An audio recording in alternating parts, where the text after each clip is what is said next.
I didn't like Spider-Man No Way Home. I loved it. Lord, where do I start with this one? I just want to say I wrote this script fresh out of the theater, so the movie is still brand new in my head. I just had to.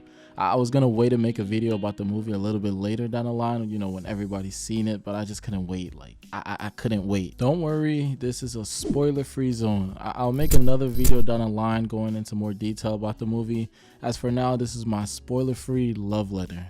With that being said, where do I start? I don't know whatever they were smoking to make this movie way better than the last two, but I want it. I love what they did with Spider-Man. I love what they did with Peter Parker. I love what they did with the villains. I love what they did with Ned, MJ. I loved it. I can't even complain about the past two Spider-Man films in this trilogy anymore because they fixed everything I wouldn't shut up about. Spider-Man goes through some real consequences in this movie, and I'm talking about some permanent consequences. His decisions not only affect himself, but the people around him. I can't save everyone. I'm not gonna lie, this movie is packed with extreme fan service and an OST so great it makes Marvel OSTs look like gods compared to any other film OST. And don't even get me started on the villains, bro.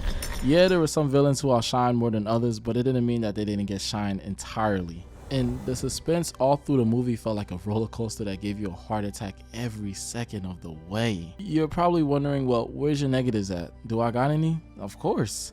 Just like any other movie, this movie has its flaws, but if I didn't clarify it already, I'm clarifying it now that these are love letters, not reviews. I've never in my life gave someone a love letter that talked about their flaws and what I didn't like about a person. And if you did, then be my guest to influence me on why I should start. Using simple words to describe how I feel after this movie is broken. It's without a doubt an acid trip, and I have no idea where Spider-Man goes from here, but I'm sure as heck excited to find out. There, I said it. I never thought I'd say that I would be excited for what's next for MCU Spider-Man, nor did I ever think I'd be ranking these movies so high on my list of Spider-Man movies, but here I am. Now, as far as ranking it higher than my #1 Spider-Man movie, Spider-Man 2, I don't know yet. I can't be too quick to judge after watching the movie once, but I will get back to you guys on that. This was not only a good Spider-Man film, but a good film all around. It was a good theater experience as well. My theater was so packed and everybody was losing their minds, literally.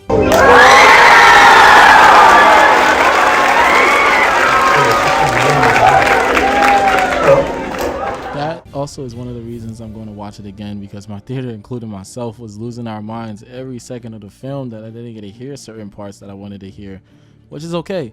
I don't mind watching this movie a second time or a third time, or why don't I just spend my entire life watching the No Way Home? No, seriously, thank you, Jon Watts, Marvel, Kevin Feige, Sony, and whoever worked on this film. Coming from a longtime Spider-Man fan, I loved it. Thank you for sticking around to the end of this video, my first ever video on this channel actually.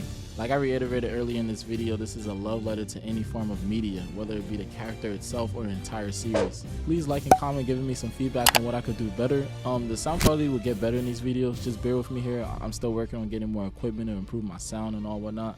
All of you are new, so I'd love if you subbed and stuck around for my spoiler-filled love letter to Jon Watts and his third film iteration of Spider-Man. I can't wait to start writing on that so you guys can see.